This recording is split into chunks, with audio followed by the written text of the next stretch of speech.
န္ဓာ၅ပါးဆိုတာဒုက္ခပဲပင်ဆက်ခန္ဓာခန္ဓာ၅ပါးအဲ့ဒီခန္ဓာ၅ပါးကိုဘုန်းကြီးတို့တွေဘယ်လိုထင်နေတုံးဆိုငါလို့ထင်တယ်ငါဟာလို့ထင်တယ်ကိုရထားတဲ့ခန္ဓာ၅ပါးကိုကိုယ့်အကိုစဉ်းစားကြည့်လောကလူတွေတမန်အားဖြင့်ကြည့်မယ်ဆိုရင်ငါလို့ထင်တယ်ငါဟာလို့ထင်လာတယ်ဝိပဿနာဉာဏ်မြင်နဲ့ကြည့်လိုက်တဲ့အခါကျတော့ငါဆိုတာရောရှိသလားငါဟာဆိုတာရောရှိသလားလို့တခုစီအသေးစိတ်လေ့လာကြည့်တဲ့အခါငါဆိုတာလည်းရှာမတွေ့ဘူးငါဟာဆိုတာလည်းရှာမတွေ့သို့တော့တမန်အားဖြင့်ငါဆိုတာပဲဟာလဲလို့ဆိုရင်ကိုယ့်ကိုယ်လည်းညှို့ထုတ်ပြောကြမှာပဲငါဆိုတာဒါပဲပေါ့အဲ့ဒါလို့ငါဟာဆိုတဲ့အထင်မြင်ရောက်နေသည်များကလပ်ပတ်လို့ဘာဖြစ်လဲငါလို့သတ်မှတ်တဲ့အရာငါဟာလို့သတ်မှတ်တဲ့အရာဒီတိုင်းနေမှာမဟုတ်ဘူးတဖြည်းဖြည်း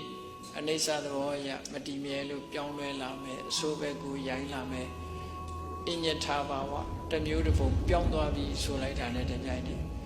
ခန္ဓာ၅ပါးကိုငါလို့ထင်ထားတဲ့ပုဂ္ဂိုလ်တယောက်ဟာဘာဖြစ်လာတော့ဆိုတောကတဲ့ပရိဒေဝဒုက္ခဒေါမနတာဒါတွေဝင်လာတော့တာပဲသိချာငါမှဖြစ်ရလေခြင်းငါဟာမှဖြစ်ရလေခြင်းနဲ့သွားတော့တာပဲလေဘာလို့တော့ဆိုသူကငါလို့ထင်ထားတာကိုမျက်စိကိုငါလို့ထင်တယ်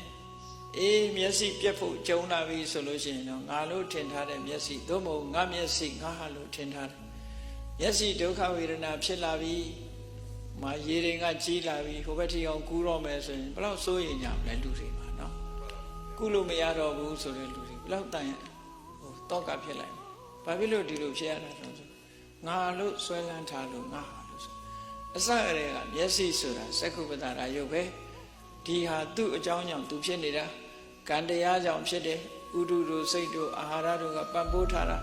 သူဖြစ်ချိန်တန်လို့ဖြစ်လာတာဖြစ်ချိန်တန်လည်းပြတ်မှာပဲ